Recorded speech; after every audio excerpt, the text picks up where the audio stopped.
Yogi, it's wonderful to meet you. Thank you so much for taking a minute out today. I appreciate it. Joe, it's a pleasure. I'm looking forward to this, brother.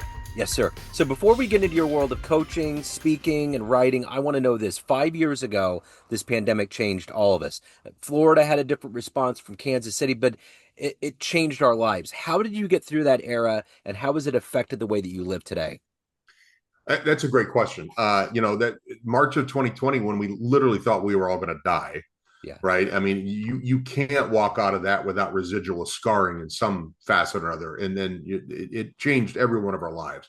From a leadership perspective, you know, when you were in that period of uncertainty, and in Florida, we were very lucky. We opened up pretty much the state in July of that year, and I know a lot of other states and other countries were not as fortunate to have that, right? But there was a period of time where I had to furlough my team for a short period of time. But even when I called them and said, "You need to go home now and get out of the office," month and a half went by where I was not only just managing them as a productive team, but I was managing their psyche. I was managing their emotions. It was probably one of the most holistic experience of leadership that I've ever experienced. And I am somebody that is a holistic leader to begin with, right? I look at all aspects. I wear many hats, and I enjoy every minute of that. But this was something different because they were looking to you for guidance. They were looking to you, and you didn't have the answers. You didn't even know where to go for the answers, and so you had to keep up morale. You had to keep up, but personally and professionally at the same time. So it was a really odd moment. Now, what did that do for me? It slapped me a little bit to understand that this employee value proposition that we've been talking about for decades is no longer an organizational promise. It is a promise between manager and employee, and that's where it's manifested. That's where it demonstrates value, and that is also where people separate themselves from a company, not the overall organization, but that one-on-one relationship. So I think that's why you see a lot of Gen Z, and speaking of generalities, really look for value, look for immediate reward, immediate feeling they're part of something bigger than themselves. And if that's not there, it's not worth hanging around. So that shook me a little bit, and to even be more in depth and focus on that one-on-one relationship for me personally. Yeah, for sure. So let's get into the exact work that you do on a daily basis. And to do that, I'm going to put you in a schoolhouse in front of 12-year-olds. It's career day, and the kid in the back of the room is like, "What do you do for a living?" I'm a human potential locksmith, Okay. and I love working with organizations and individuals that feel stuck, that feel that they have reached their potential or don't know where their next potential is. And I will go in and handcraft something, handcraft a solution, work with you as an individual, work with you as an organization, and help you become the person that I see or know you can become tomorrow. What did you want to be at 12 years old? What was your dream gig? Oh, God. I wanted to be a lawyer. I like to Okay. argue. At least that's what my mom told me all the time. Until I went to some career night when I was a senior in high school, and they had a lawyer in there and said, "Yeah, be prepared to work for minimum wage and do nothing but file things for 20 hours a day, and then maybe you get to actually practice law." I'm like, okay, I'm not it for it. Yeah. So I didn't know what I wanted to be, Joe, when I grew up until I was probably minimally 29. Okay. I was a musician for a while, and I finally got my career together about 29, where I realized I like people. And working for the Walt Disney Company, I found that talent development is actually a thing that I could pursue in my life. And before that, I was always involved with it here and there, but never really understood it as a thing, as a career path. And they got me started, and I have never looked back.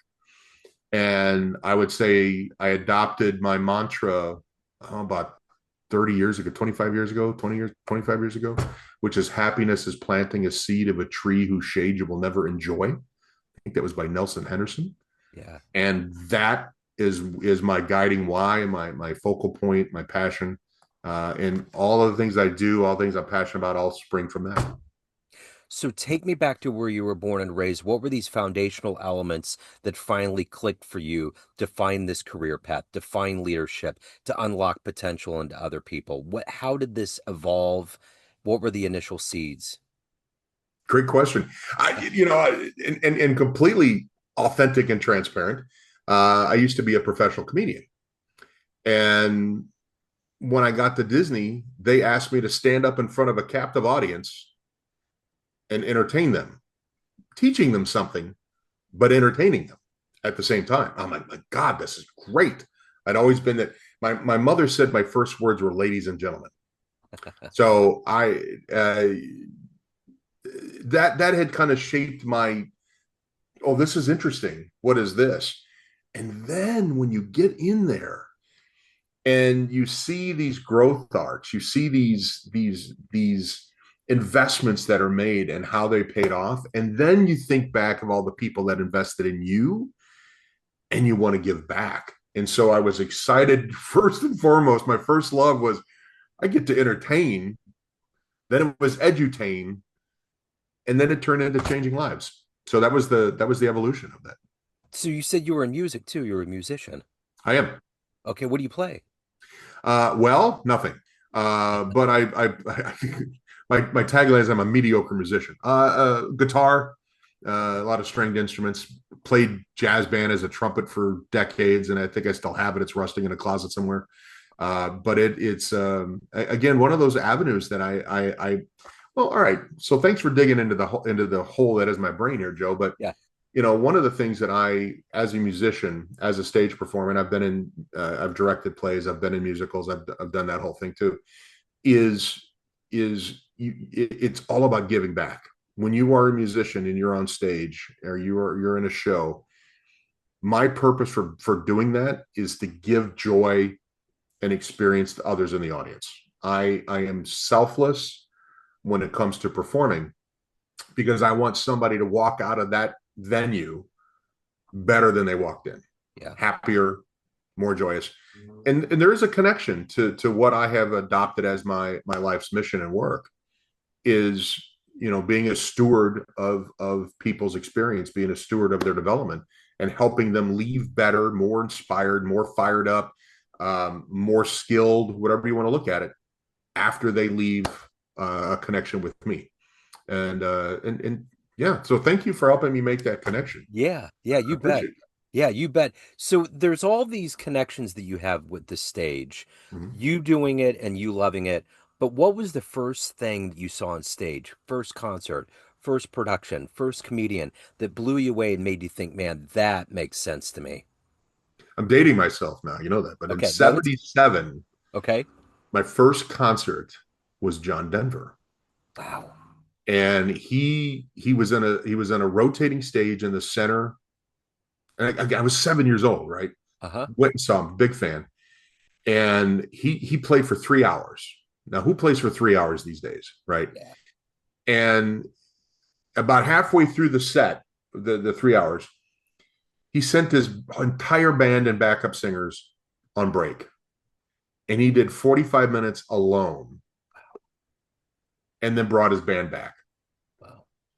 That left an indelible impression on my mind because he had those 25,000 people in the palm of his hand Uh-huh. with just him. Yeah. And I'm like, there was something too. There was something magical about it. I love that. That's what a great story. Um, who's been your hero? Who's been that inspirational force that's allowed you to go through these different varieties of what you have finally found yourself in right now by helping leaders and unlocking that in others? At the risk of getting emotional a little bit here, I lost my mom in March. Yeah. But I tell people I lost her 5 years ago because unfortunately she was suffered from dementia. Yeah. And if I look back at her and my parents had a beautiful, upbringing in the household. It was very blessed, but always encouraged, never discouraged for me to explore what I wanted to explore. And a lot of this gregariousness, this sense of hospitality, I'm also a big hospitality person, came from my mom. Some people might channel it to the Italian DNA, and always, making sure people are fed or something Yeah. like that, right? But it she was one of those people that, never met a stranger. There was always new people at Thanksgiving because she collected people. In hindsight, being 2020, unfortunately, the hindsight comes after they pass Yeah. sometimes, that people left better from interactions with her. Yeah. So as a comedian, Mm-hmm. are you surprised that we've taken this downturn right now with comedians having to be so careful and just kind of being under attack?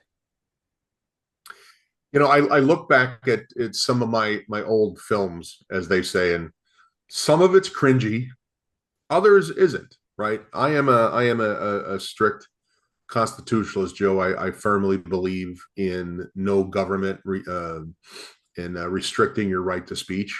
Yeah. Doesn't say anything about private businesses, but the government should not restrict your right to speech. Yeah. So I think there's a couple of comedians, and I'm blanking on his name right now. The gentleman over in England that did The Office over there. He's like, this could be the death of comedy if we are not able to laugh at ourselves. I forget. I'm blanking on his He name. did the Emmys. He would always be over Yes, the top. Yeah. yes, Yeah. Yeah. yeah. And I think some of the work that I love your connections, Joe. You do a really good job of this, and you're Thank you. probably making connections in my brain you didn't even anticipate. Yeah, exactly. But one of the things that I'm really evangelizing now, and it's kind of along those same lines, is the future of mentorship. Yeah. And I think we've bubble wrapped mentorship because we're afraid to offend. We're afraid to say anything that could be considered critical. And on the other end, we've got people that can't take feedback anymore because they see it's an attack. And so what that does is if we're not able to be honest and truthful, and I'll caveat that in a second, but what that does is it rips at the fabric of what mentorship is all about. If you have somebody in your life that invests in you and sees the you could be tomorrow versus the you are today, they're going to tell you stuff that's going to be uncomfortable. They're going to get, I call it sandpaper learning. They're going to rough you up a little bit in order to put that final coat on you. Yeah. But if we are not able to have authentic conversations with people because it's veiled in fear and it's veiled in defensiveness, nobody is going to get any better. Yep. Sea captains don't learn how to sail on smooth waters. They learn how to sail in rough waters. Hmm. And if we don't create that kind of inward developmental chaos that sometimes happens where your image and what the reality is are kind of at odds with each other, we're never going to get any better. Yep. So I think there's some parallels to what you see in comedy. If we are sanitizing everything and removing, again, the concept of offensive is a very relative term. If we're eliminating anything that could possibly be offensive, we're left with like four words. Yeah. And how do we grow from that? Yeah, I agree. Well said. So, what is it that gets you up every day to do this work? I mean, getting into people's lives, being that locksmith, you have to take on a lot. I'm sure there's a lot of emotions that go into it, but you also have an agenda. You have your own soul to take care of. What is that collective energy to do it at the highest level every day? I think it's a concept of stewardship. It's the concept of helping people reach levels they never thought were possible. One of the things that when I was teaching, and I've told my employees this too, is I have high expectations of you, and I'm not going to apologize for them because you just might live up to them, right? And I love telling stories about that, about how somebody did that to me, and then how I pass that on to other people, and it's that again, that concept of investing in again, not just holding on to the gifts that you were given, but pass those on, because I am here because of the help, support, and investment and tough feedback from other people. And I see that as a calling. And the fact that some people pay me for it, that's awesome. Yeah, for sure. So, if you had a dream tonight ran into the 18-year-old version of you, ready to charge out into the world and take it over, and you could give that version a piece of advice based on this life you've led, the wisdom you've gained, what would you tell that version of you? Oh, I love that. And I use this as an elevator speech all the time. Yeah. If my 55-year-old self was talking to my 20-year-old self, I would say, you're just a child, you know nothing. And then what would my 75-year-old self tell my 55-year-old self? You're a child, you know nothing. Yep. And that's how. And again, this wasn't this wasn't something that I woke up and decided on. It was after hard knocks and hard licks and some joys and some ups and downs and some blessings and some things that were tough. But if you look at every day as a learning experience, you're never going to be disappointed. Yeah. And I'm a firm believer. Even Socrates says the wise man is the one that knows he knows nothing. Yeah. And again, that's something that didn't come naturally. That came from an evolutionary process. And I live that every day. And I hope people see that in me as well. That it's not just some platitude I post on LinkedIn every once in a while. That it's people genuinely see that I believe it and I live it. So if you were to walk into a room of everybody that knows you in a leadership role of helping them get to another place in a professional sense, and you could tell that room a fun story about your life, a great place you traveled to, a seminal moment on stage that you experienced. You already said John Denver, maybe jumping out of an airplane, outrunning a bear, some kind of fun story. What would you tell that room of people? Well, I haven't outrun a bear, but I have Yep. jumped out of an airplane. Okay.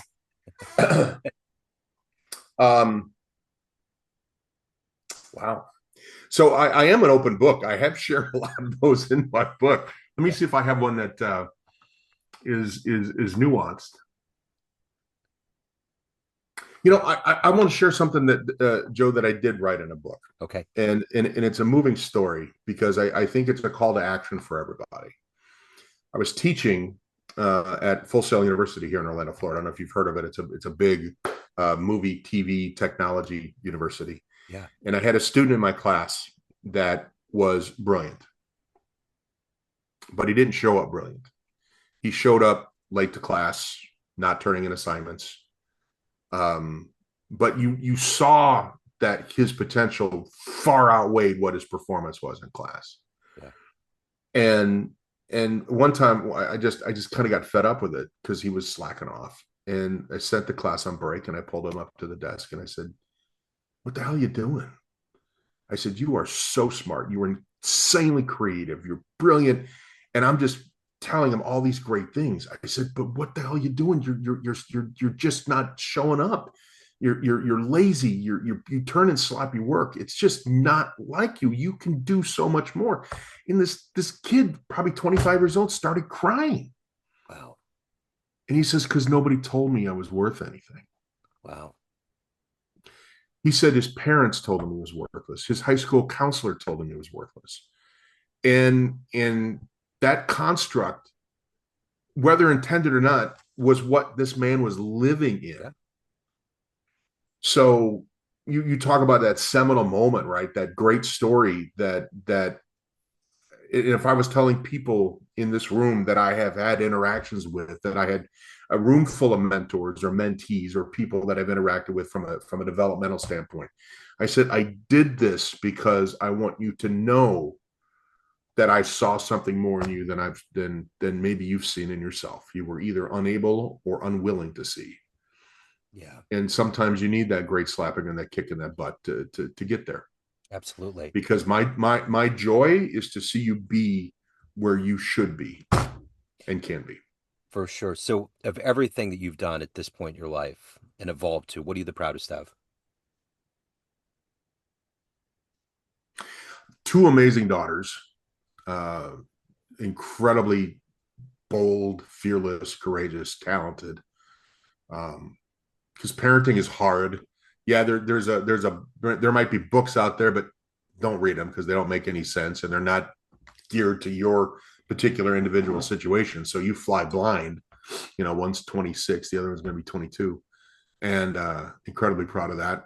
I think personally, was getting let go from a job because I was vice president of a company and I got severance because they got bought out. There wasn't room for a VP. over there. So I decided to hang up my shingle and I said, I'm going to write a book. And within a year, I did. So I think that's a big personal goal for me, that I actually accomplished something I set out to do. I love it. So let me ask you this. Everyone has a perception of you, family, friends, clients, everyone you work with, everyone that gets your book, everyone that knows you, but you run the show. What's your perception of you? Who do you think you are? Passionate, um, and hopefully inspirational, and grateful 100% for everything, and good for an occasional laugh. I love it. So if anyone wants to pick up a copy of The Great Slapping, or they want to hire you, they want to reach out, any of the good business, where do they go? Well, my book, The Great Slapping, The Power of Mentorship, can be found on Amazon. So please, would love you to visit there. You can also go to craftleadership.net, which is my homepage for all of the services and things that I could provide you or your organization. So as a speaker, I'm curious, what's the greatest speech you've seen with your own eyes? Man, greatest speech. Okay. Greatest with my own eyes? Yes. Does YouTube count? Yeah. So there are two that I want to highlight, and I highly recommend everybody go see it. I think Simon Sinek is a spirit animal of mine, and his original Start With Why Golden Circle talk, TED Talk on YouTube is so inspirational. It has literally altered the trajectory of my life since I've seen that. Highly recommend that, and also a TED Talk by Sir Ken Richardson.